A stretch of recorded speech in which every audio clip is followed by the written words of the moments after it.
you need to get CPE. Is that clear? Paano ba mo? Okay. Now, who is qualified to get this one? Qualified to get CPE is, you know, any 4-year course degree graduate is qualified.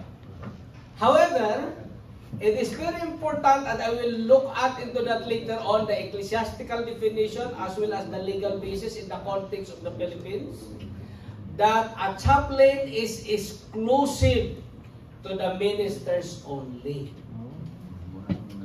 Yan po'y malinaw ha mga kapatid, kasi maraming mga nagchachaplain tayong mga members na ang tawag din nila ay chaplain. That is outright illegal, ecclesiastically, and secularly under Philippine law. And I will present to you later on the legal basis on that. So that's why, if you are a lay member but you want to be trained, we have proposals later on for you. And those who want to be certified will take a bridging units of CPE. 18 units, so not CPE but theological subject, so that you can proceed with certification.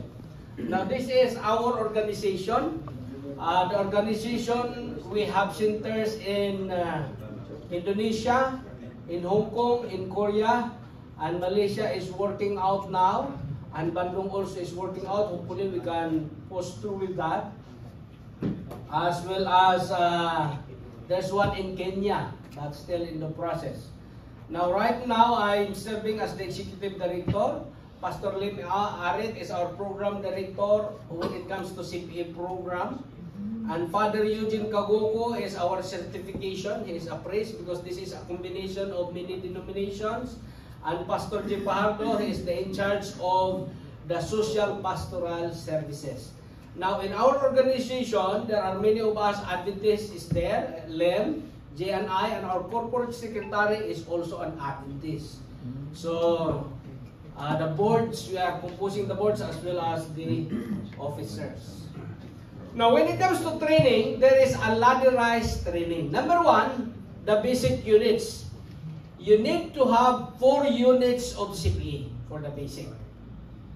And each unit is 400 hours. How many hours?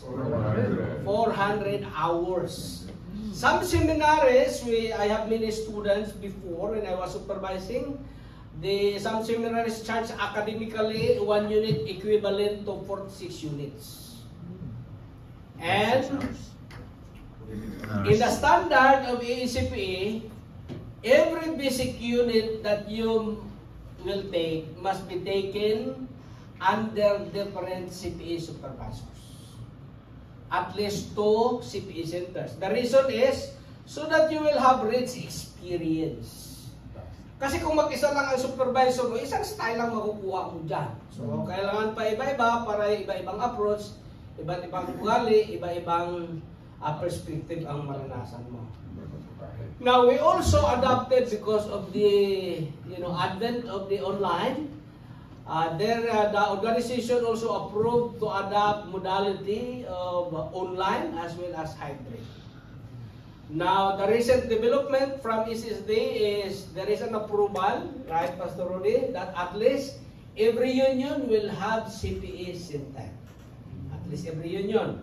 Now, that's why we have 2 CPE centers newly in Bukidnon alone, Pastor.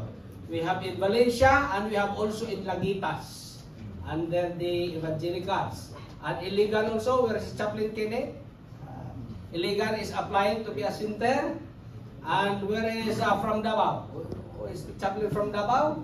We encourage you also to work with Pastor De La Cruz so that your hospital there will become CPE center. Malaysia is working to become a CPE center. We will discuss details on that should you would like to apply, including the monetary considerations about it.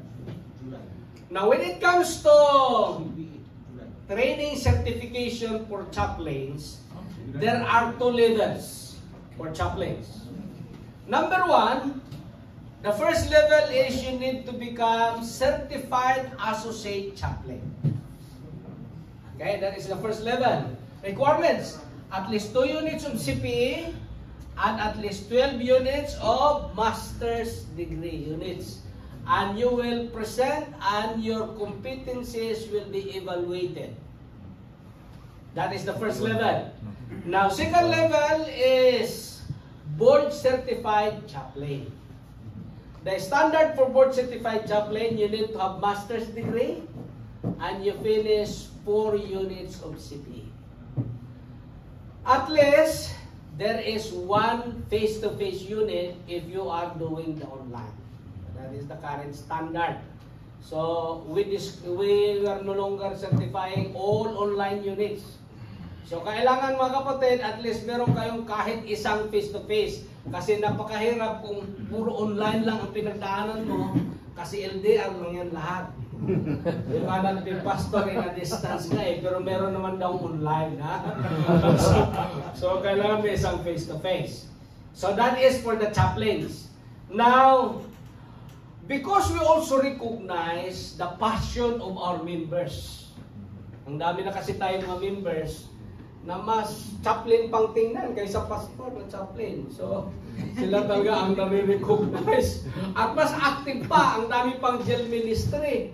Ang iba pa nga, may tsapa pa at may krasam. So, we also figure out to propose this one. This is just in the proposal, not yet approved in the board, that I positive, 100% that it will be approved. That we will provide the same certification those who are not pastors. But they cannot carry the title chaplain. However, they can carry the title certified spiritual counselor.